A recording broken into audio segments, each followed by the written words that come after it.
You are what you eat.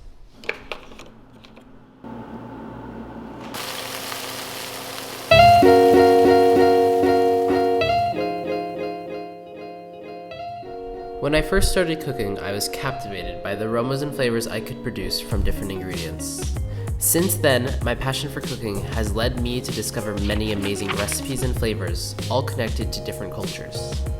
I began to stay as true as I could to the most traditional recipes I could find, to really understand what the people of that land were eating, how it was made, and what it tastes like.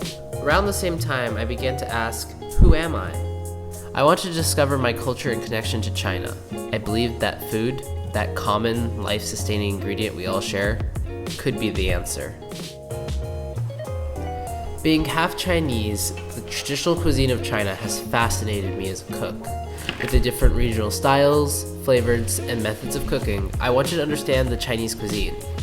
Learning how to fold the delicate wrapper of xiaolongbao, a dumpling filled with warm, hearty soup, or how to balance the array of flavors found in kung pao chicken so it has that spicy and sweet taste that leaves your mouth watering for more, would allow me to connect to China without ever having stepped foot in the country.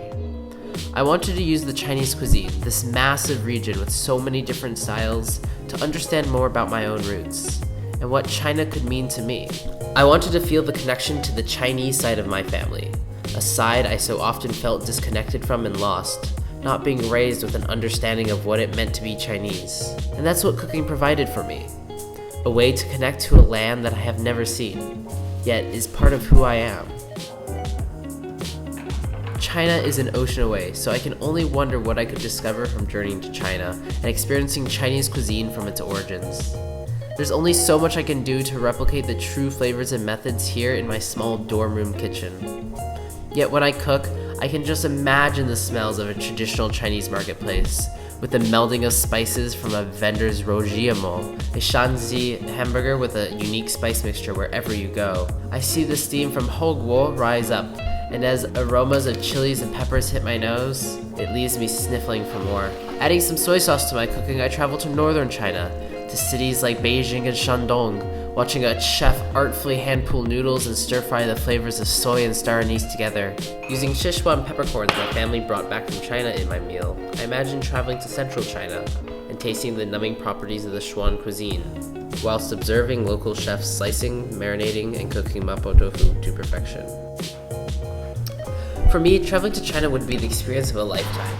Learning how to properly stir-fry noodles, season a wok, fold dumplings, balance the 5 flavors of Chinese cooking, and understand why the regional cuisines differ would be a dream come true.